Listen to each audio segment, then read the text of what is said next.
The two biggest mistakes people make on their domestic violence case. Now, if you're interested in this topic or you've recently been arrested for domestic violence, stick around. I think you're going to like this video.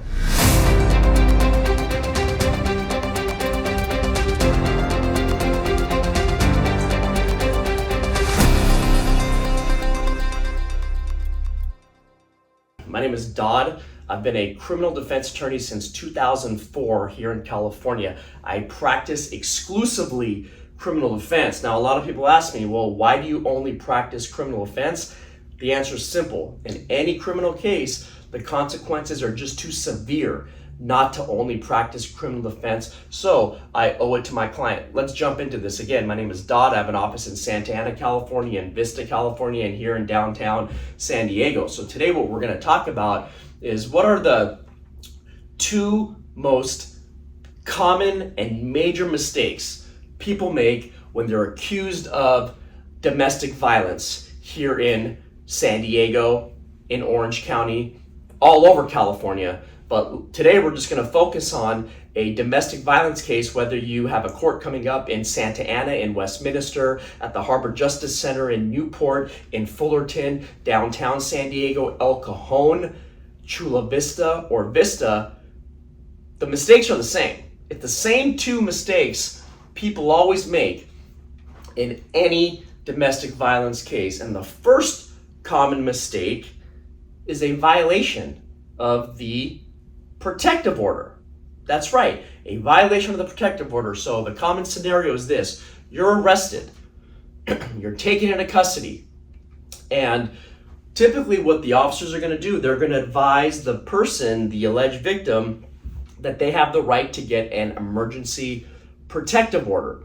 So typically in those cases where a lot of emotions are running high, someone has just been arrested, that person is going to agree to the emergency protective order, and for the next 5 days, you're not going to be able to have any contact with that person.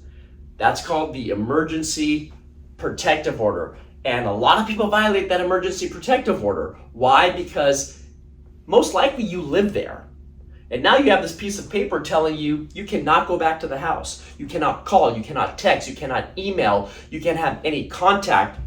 You have to be 100 yards away from the alleged victim. Now everyone says, well, I live there. What am I supposed to do? All my stuff is there. And that's too bad, because for 5 days, you're gonna have to kind of sit it out and not do anything, because if you violate it, you're picking up a new case. You're picking up a new charge. Now, what happens when that 5 days has expired? If that 5 days has expired and the alleged victim hasn't gone out and filed another restraining order on you and had you served, then you can go back to the residence until your court date.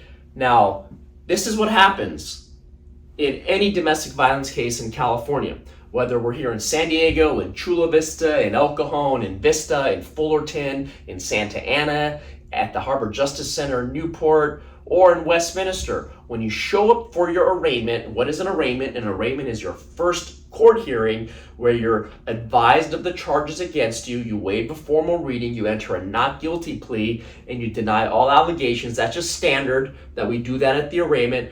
Then what's going to happen is the prosecutor is now going to ask for a criminal protective order.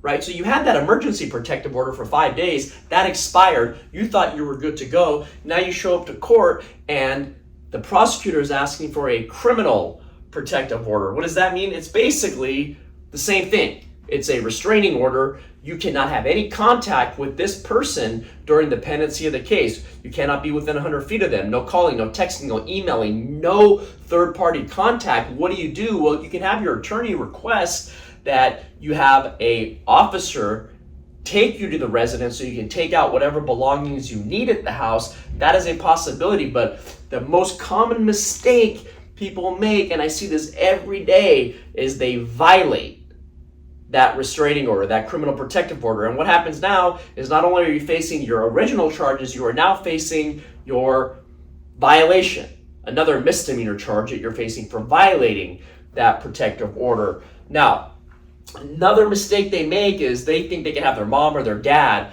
call the alleged victim and plead to them, hey, let's work everything out. That's still a violation.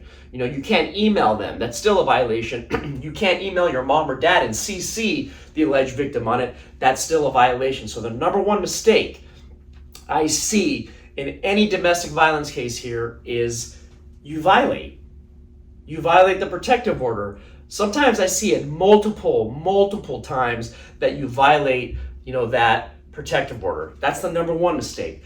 The number two mistake, the second most common mistake people make, is that they're not proactive with their case. And what I mean by being proactive, what I mean is that you get yourself enrolled in anger management. You get yourself enrolled in DVRP. Here in California, we have a mandatory 52-week DVRP program, Domestic Violence Recovery Program. It is mandatory for anyone who is convicted of a misdemeanor or a felony domestic violence case to do those classes. Typically, what I like to do is start my clients on that early. But what's the mistake people make?